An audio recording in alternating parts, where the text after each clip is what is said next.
낮 시간 설교가 녹화가 안 됐기 때문에 잠깐 정리를 하고 지나가면 여러분 하나님의 은혜를 입는 자는 말씀을 듣게 된다는 것이지요. 그러니까 하나님의 은혜는 맨 처음 우리 가운데 말씀으로 옵니다. 하나님은 말씀하십니다.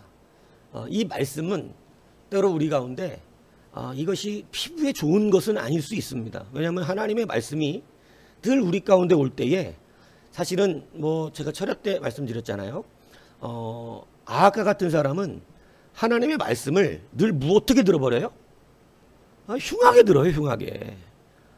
여러분 도대체 그 상상이 처음엔 안 가는 말 같이 들릴지 모르지만 사실 우리가 그럴 때가 많습니다. 예. 하나님의 말씀이 내 욕심과 정욕과 맞지 않으면 때로 우리는 그 말씀을 흉하게 들을 때가 많지요. 그러나 아합이 얼마나 복을 받은 사람이었는가. 저는 아합을 하나님께서 참 사랑하셨다는 걸 성경에서 느껴요. 정말 불쌍히 여기셨구나. 그래서 참 사울왕에게는 좀 안타깝지만 사울왕은 하나님이 말씀을 안 주셨어요. 말씀을. 그러니까 참 안타까운 거예요. 아예 안 주셨던 게 아니잖아요. 사무엘이 참 부지런히 그에게 하나님의 말씀을 줬지만 나중에 그가 망하게 되는 결정적인 순간은 이제 말씀이 그에게서 끊어져 버렸다는 것입니다. 이 말씀은 은혜 입은 자의 정말 귀중한 징표입니다. 여러분 아합도 얼마나 큰 은혜를 받았는지 그런 자는 그냥 죽여버리면 되는 건데 그렇잖아요. 그래서 하나님은 우리 같은 사람은 안 돼요. 여러분 같은 사람 하나님 하면 큰일 나요. 사람 다 죽여요. 예. 그런데 우리 하나님은 그 아합도 참 선지자들을 그러다가 엘리야의 소리를 듣고 회개까지 하는 역사가 일어났어요. 나봇의 포도원, 그죠? 너 하나님 가만 안 둔다 그랬더니 막 회개하잖아요. 그러니까 하나님께서 그걸 보고 죽여버릴 거야 이쌍 이랬다가 엘리야에게 그러셨습니다. 야 아합이 경비함을 보느냐? 이렇게. 참 우리 하나님 놀라운 감사와 은혜의 아버지인 줄 믿습니다. 우리가 제 감사의 조건 두 번째 뭐라 그랬습니까? 감사의 조건은 환경에 있는 거 절대 아닙니다. 하나님 때문에 감사가 나올 수밖에 없어요. 그래서 하나님을 만난 사람은요 감사가 없을 수가 없습니다. 하박국이 하나님 만나니까 환경은 그대로인데 감사가 찬양이 막 튀어나오잖아요. 여호와로 인하여 즐겁다는 즐거움이 회복이 되잖아요. 그죠? 막 분노에 휩싸였다가 즐거움이 회복돼. 하나님 만나면 그렇게 되는 거죠. 감사와 기쁨이 밖에 있지 않은 것을 알아요. 하나님께 있다는 걸 알아요. 왜? 하나님이 여러분 우리 기쁨의 신이시거든요. 예.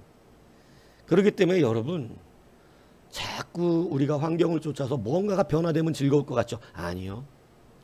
다시 그거 잠시 우리의 감정적으로 하지만 여러분 분명히 변화되지 않으면 안 됩니다. 예. 여러분 감사는 그런 데 있는 거 아니에요. 하나님 자체에 있어요.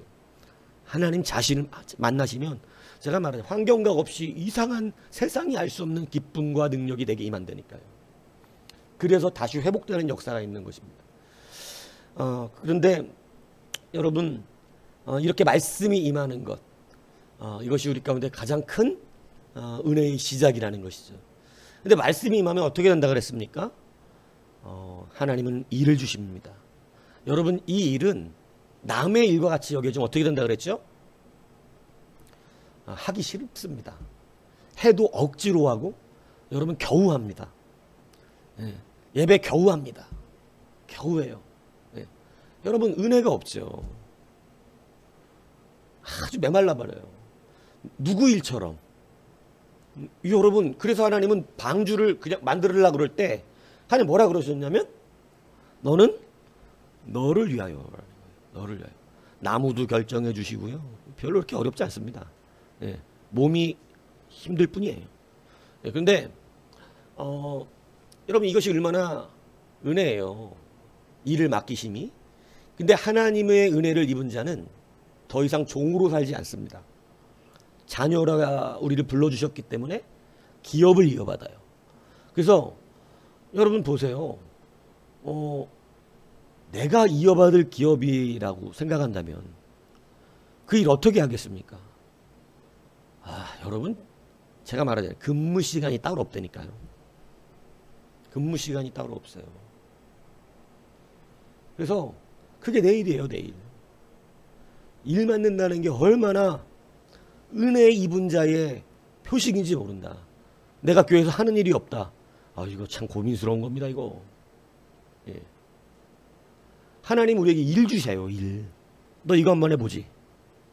여러분, 직장 생활할 때 여러분들 대기업에서 높은 사람들이 여러분 내게 어떤 프로젝트를 맡겼다는 건 뭘 의미하나요?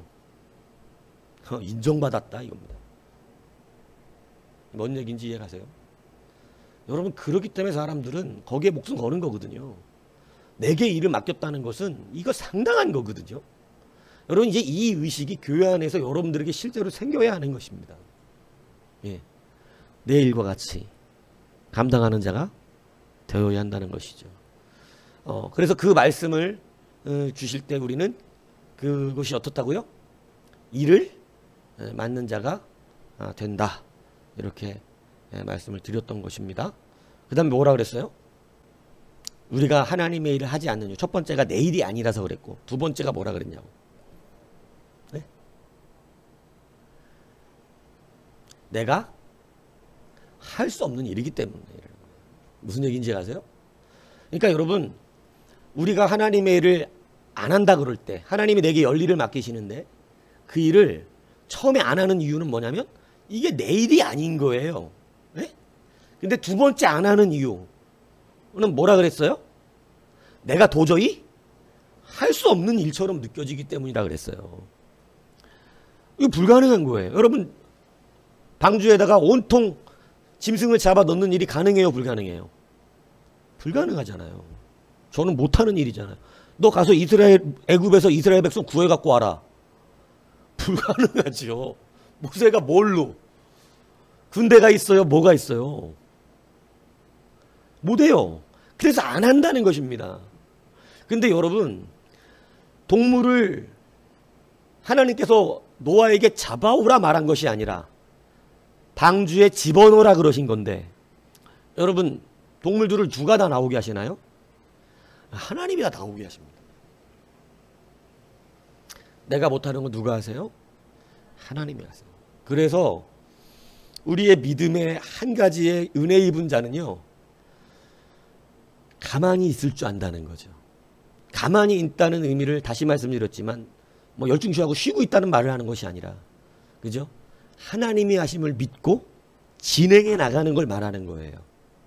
무슨 얘기인지 이해 가십니까? 예, 그래서 여리고성 어떻게 이스라엘이 무너뜨려요? 그러나 가만히 돌죠.